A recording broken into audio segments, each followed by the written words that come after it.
And we are live. Happy Friday. Hope you are all doing well. Greetings from Switzerland. And I see Katarina is already there. Thank you so much for rejoining again. Wherever you are joining me from YouTube or LinkedIn, feel free to say hello. I'd love to see who joined. Today, our focus is going to be on high impact feedback. And perhaps somebody is seeing me for the first time. So let me very quickly just introduce myself, if that's okay for you. And here we go. My name is Zora. I've been in HR for around 20 years or over 20 years, most recently at Apple for 9 years, but other companies before that. I live in Switzerland. So if you're ever around, feel free to say hello. Licensed psychologist, so whatever I present and share is based on evidence-based methods. I'm also a big believer in neuroscience and how leaders can benefit from understanding how our brains and biology works with us instead of against us. Also, executive developer and corporate trainer and culture builder. There you go. A quick introduction about me, but you didn't come to listen about me. Here we go. Today, to really start cracking through feedback, which I think is one of the heels of Achilles in any leadership teams that I've worked with in the last 20 years. We will first understand the brain science as always. Don't worry, we'll make it gentle. You'll learn a part of your brain that is gonna be really critical in understanding how it steers the way we see and react to feedback. We are also then we switch gears and we look into the self-determination theory and another one about social threat. So we look at it more from a psychological side. And then we talk about what is high impact feedback. I'm not gonna share today with you another coin model or SBI model or grow model. I mean, if you look at LinkedIn, it's full of these little cheat sheets about it. So feel free, they are really good. Today we go skin kind of one level or two levels more deep into understanding why do we still struggle with feedback, even if we have all these wonderful models that are supporting us. And then I will share with you, as always, a little treat, something you can give it a try, and then afterwards, either today or next week, go practice. So it's a little toolbox under your belt. Let's start. And if you have any questions, as always, I'm happy to take any questions in between. If you don't understand something or want me to re-explain something, feel free to put in the chat as well. All right. So a bit about the brain science. So those who have seen me in these sessions already know that, I'm a bit of a neuroscience geek because that's at the end our software. And if we don't keep on updating and upgrading our software, it doesn't matter how well we work with the hardware, our body. But if our mind is not sometimes worked on and resetted and evolving, you know what? Then we are kind of lagging behind. So that's why I open up the pure brain science of things. The way I describe it is that there is a ability to. I'm just seeing. Hold on. There is a question about audio keeps on coming and going. Please, if that is a general problem, feel free to let me know. Would gladly know if there's an audio issue. So hippocampus. As I've been describing, the brain, as we know it, is really like a city. And within this city, there is a part of the brain that is called the kind of like a hippocampus, and you can call it like the city archives. And stores, what does the city archive do? It stores all conscious and unconscious memories since childhood. So it's like the place where whatever you remember or can't remember, it's there. And what it does, it kind of puts an emotional weight on it. I see that the audio issue seems to be sorted. Very good. So it puts an emotional weight to it. Not only does it store it, but it gives an emotional weight to it. Especially for negative ones. That's why we have negativity bias, because it's almost like the caveman. The caveman wanted to remember what are the dangers outside of the environment that kind of we need to be aware of so that we survive. And our central alarm system, that is the amygdala, the little almond-sized kind of button in our head, visits often these archives. And this, of course, happens in a nanosecond. You can't even feel it. But yeah, your brain, your central alarm system goes through the archives and sees, hey, is there anything that should be concerning? Is it something that has a negative emotional load? So that's our hippocampus. And when we come to psychology, kind of neuroscience of feedback, we need to understand that we have been trained since we were children about feedback.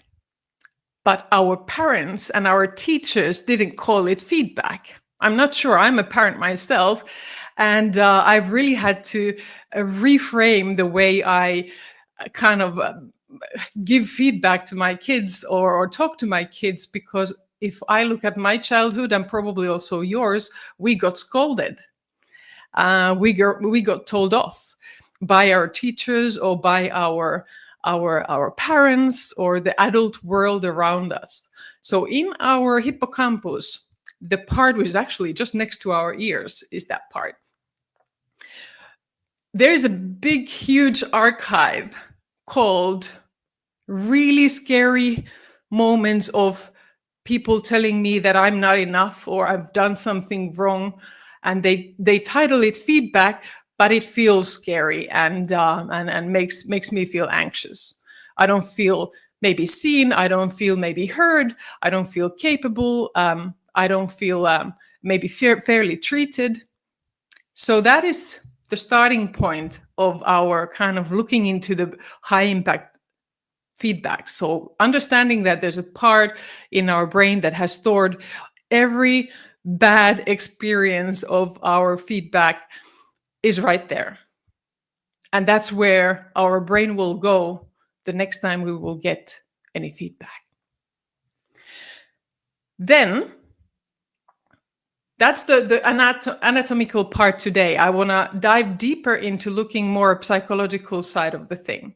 And two theories that will help us understand it is one from the 70s, and don't worry, there's another one from the 2008. So, but helps us to understand why still, even though we are far away from the caveman times, why still we react to feedback like we do, sometimes even very irrationally defensive. So, in the 70s, and this is a really critical one because this is basically, this psychological theory is underlying a lot of our current views about motivation and how kind of intrinsic motivation is driving us versus external ones. So this is where it came from. So smart people called Deci and Ryan, where they were looking into human motivation, and they realized through their studies that actually external rewards can actually reduce the intrinsic motivation than increase it. You might be going, hold on. So if we give more money to people, isn't it kind of making them more motivated? They say no, and we all know that that's also not the case. They also found out that external rewards can undermine natural curiosity and drive. So what they did, they paid people to do puzzles. And what they noticed was that the moment you took the external reward away, some people were not at all interested in doing the puzzles, but some were. And they concluded that the kind of true motivation truly comes from within. They gave kind of 3 pillars for this self-determination theory, which is that people feel motivated when they feel that they are in control, when they feel they are competent, and when they feel they are connected. And we all know that when we give feedback to people, especially if we are not very good at it, or especially if we don't give it frequently, they might lose their sense of control. They might lose their feeling of feeling competent and capable. And also they feel disconnected. They feel maybe disconnected to you as a leader or to whoever gives them this feedback. So this self-determination theory is really critical because it relates to also, any change management is built also on this, or mental well-being is also often built on this, looking at how do people have a sense of control, competency, and connectedness in their lives. Now you might say, but Zora, this is 1970. I was born 1975, but some might not have even been born at that decade, or even earlier. So let's move into something that's a bit closer to us. Then there was a neuroscientist. So the previous 2 were psychologists. Then there was a neuroscientist who said, well, this is strange. We are in 2008. And still in workplace, people react towards feedback like irrationally defensively. And he started to dig deeper into why is that? What happens in brain when people are faced with feedback? And what he found was that the brain treats social interactions where social threat is created just in the same way as it treats physical threat. So same parts of the brain. So this amygdala, our favorite central alarm system, lights up, and the same wirings go off when you feel a physical threat, physical pain, versus social threat, social pain. And that was where he said, okay, so he built something called SCARF model and said these are the parts that people, kind of like the social drivers people have in order to feel well in their environment. Status. I feel seen by others. I feel a sense of worth, importance. Certainty. I feel my environment is stable and predictable.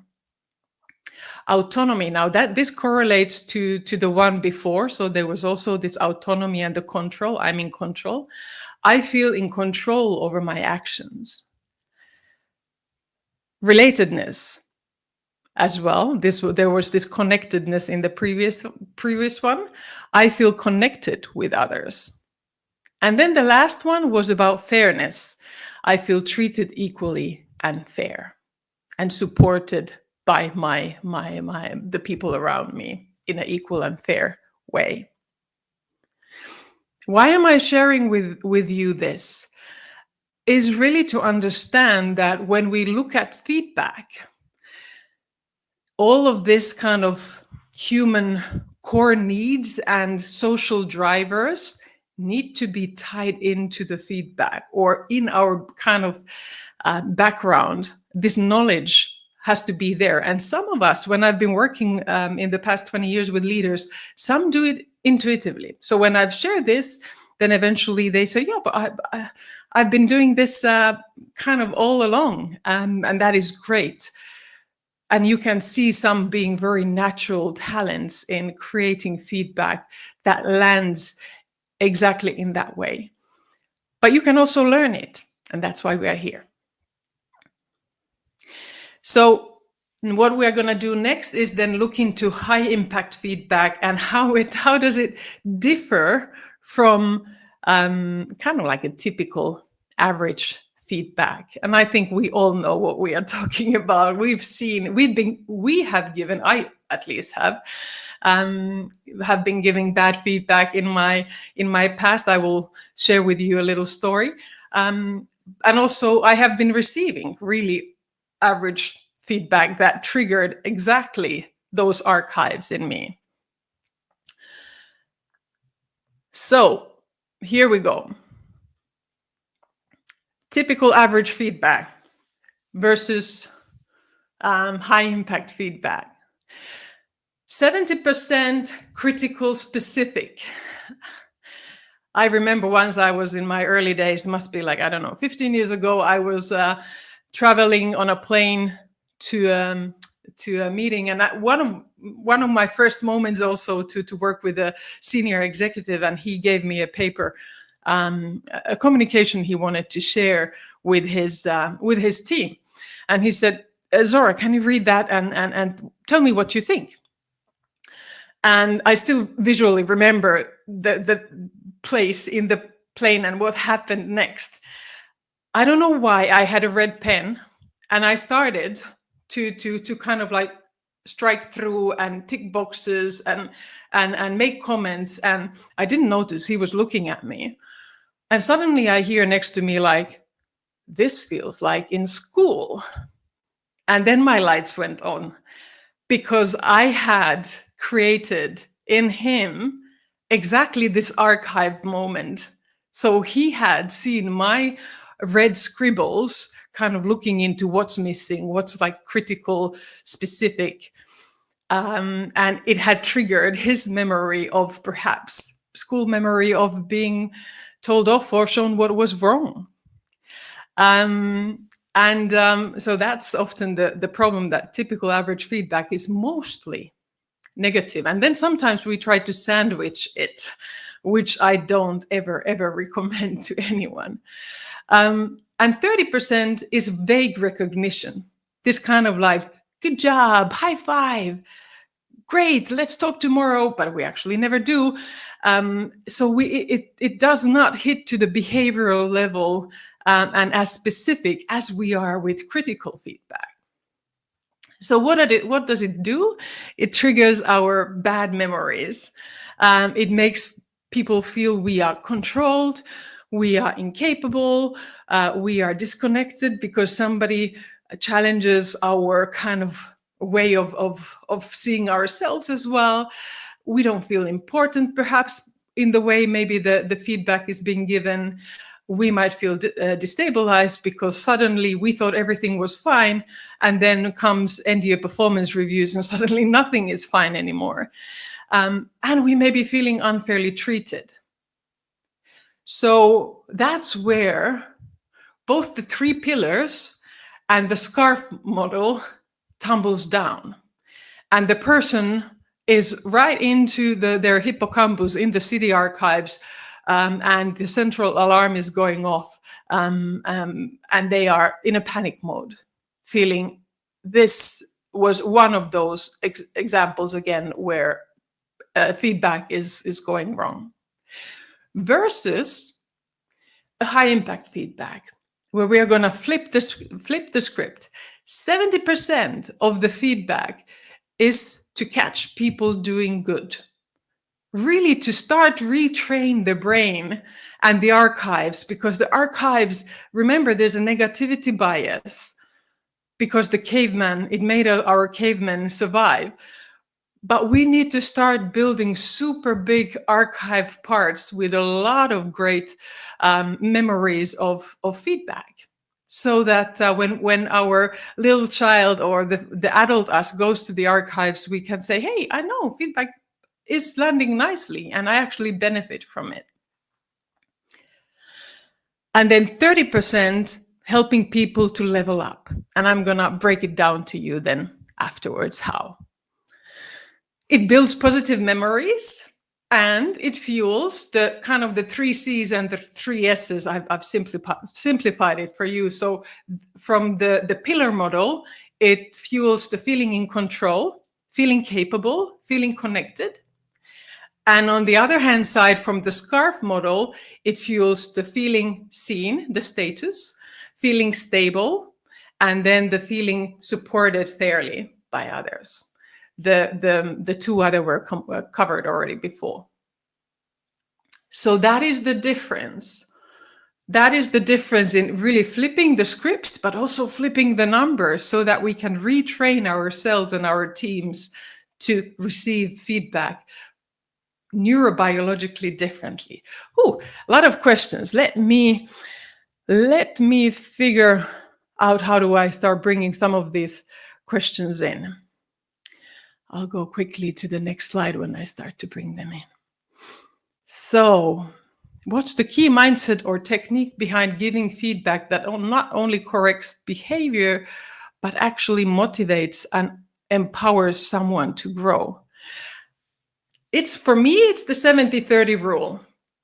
Honestly, for me, it's the 70-30 rule because there we are going to flip the script in terms of how much more recognition, reinforcement, and catching people doing good we give and help keep their brain in a motivated level and empowered to grow.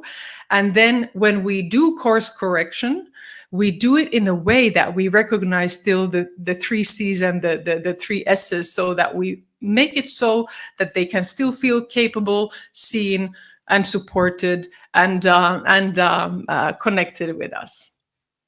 So stay tuned for the 70-30 rule. Another one is here. Hey Rakesh, good to have you join as well. Loudmouthed peers, supervisors mute meaningfully feedback and analytics, especially from smarter competition. I completely agree. Yeah, I think, and this is the challenge where the best feedback is really ability to listen more than to speak, and the ability to tune into how to help the other one rather than be loud-mouthed and kind of overpower others as well. So very, very good point right there. Good. Before we go into the 70-30 rule, this month is really focused on a few things. One is innovation. How do we drive innovation? And that we already started last week. And next week, we are moving more also towards coaching, which has a lot to do with how do we give feedback. So March is really about innovation and coaching and how those come together. So join me also next week or the following. If you can't, get yourself into the lounge for free, and you can see all the replays and download all the key notes as well. So the 70-30 rule. Some of you might have seen this already come in my one of my posts on LinkedIn. But here we go. This is me explaining it to you more in detail. This works actually with kids and adults, and somebody in my post said it works also with dogs. Yes, as a dog owner, I can guarantee you, if you give more praise to your dog, 70% more praise and 30% more kind of steering, your dog is going to learn a lot more.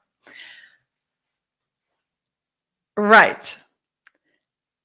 Idea is the following. Use 70% of feedback to catch people, executives, leaders, employees, children, anyone doing good, partners doing good. So, and I have my little checkbox there on the side. How do we make sure that psychologically we are supporting what the human psyche needs to stay open for feedback? So 40%, let's break this down.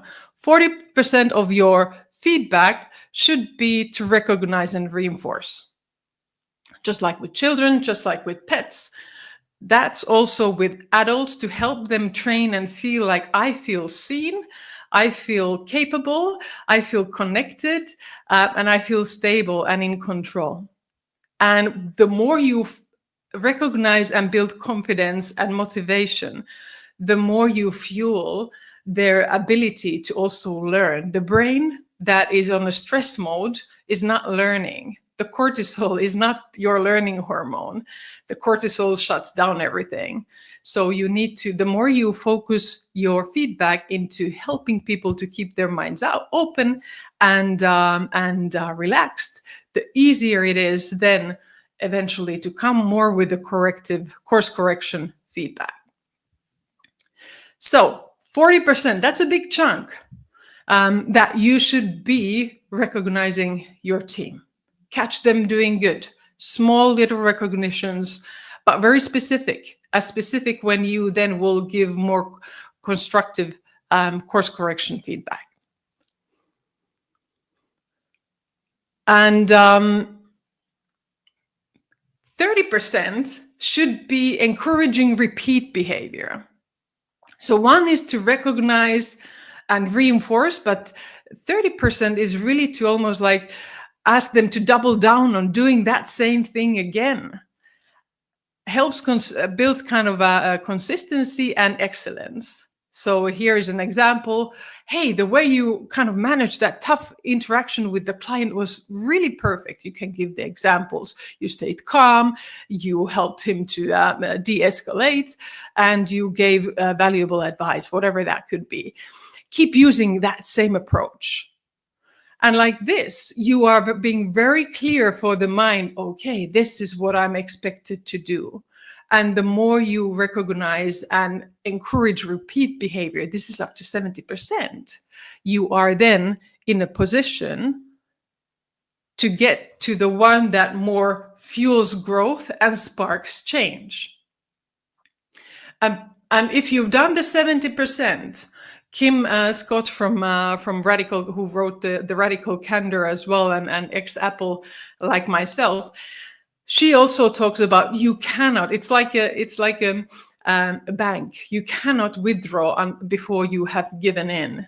So put in money. So you cannot be starting to do course correct feedback before you have actually given also feedback. The same as you cannot be giving feedback if you've never asked the team feedback for yourself.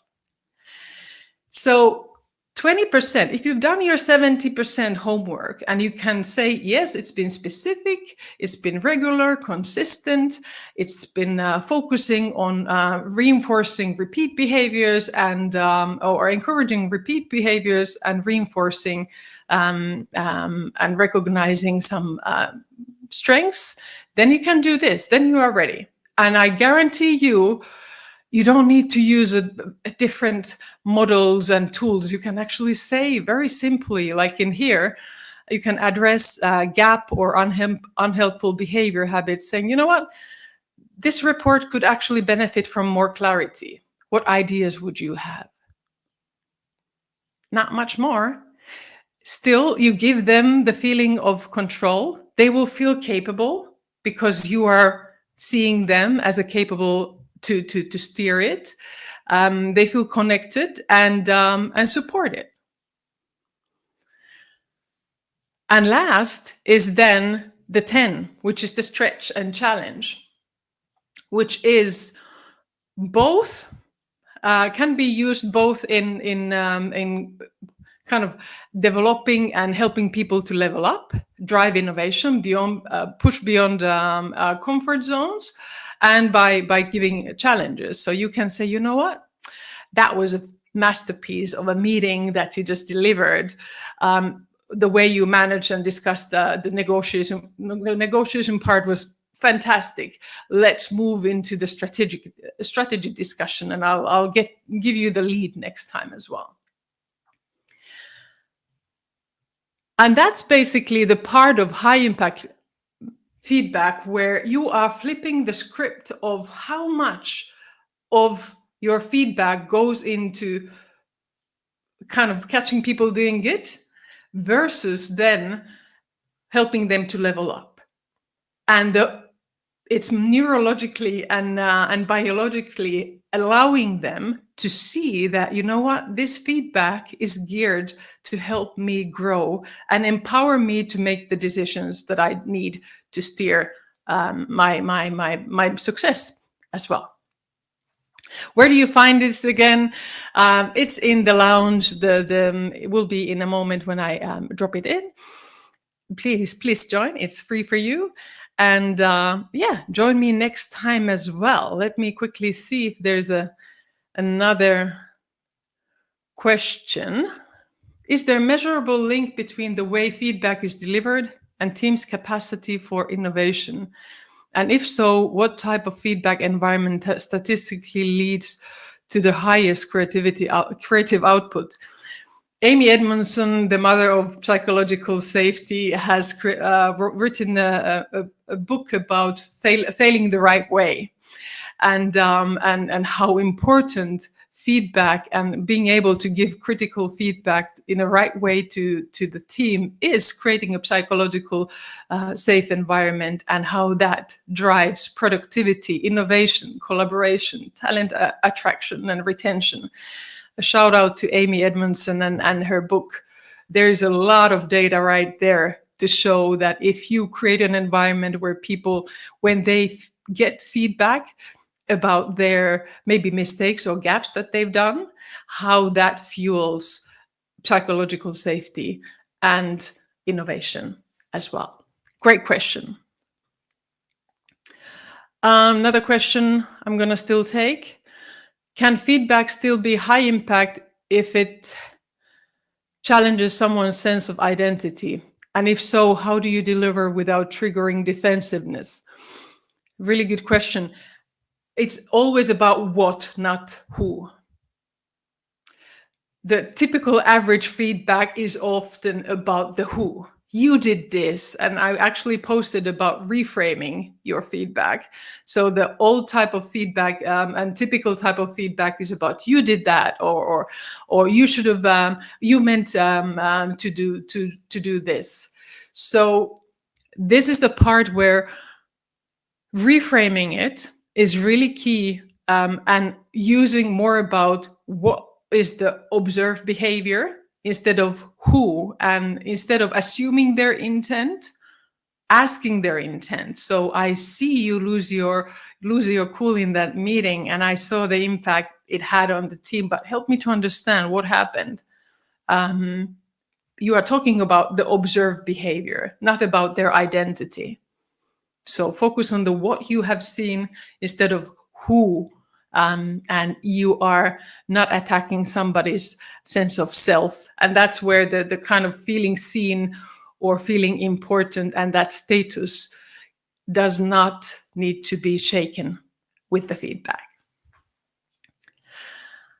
More questions here. How about once management does not communicate with the team while her manager acts like he is on top of his duties? Benz, I'm not sure I understand. How about once management does not communicate with the team while her manager appears? If you can help me to understand what you mean with that, I'm happy to try to answer. Not sure what you meant with that, Benz. Help me to understand is a power phrase. Yes. Absolutely. Seek first to understand, than to be understood. That's what I often advise. And like I said, I would say that the most part of giving feedback is actually listening. If you find yourself giving feedback and being the one talking most, then something is off. You should be able to steer it in a way that you are listening what the other person is saying as response to it. But Benz, let me know if you want, in the comments, you can write your question again in, so I can then afterwards go and try to answer it better. I'm actually going now into my lounge to try something out called hot seat in the lounge. So if you want to join me there, Benz, and happy to tackle that question one kind of live with you. So whoever has time and interest, join me in the lounge. And others, thank you so much for joining, and see you next week. Bye for now.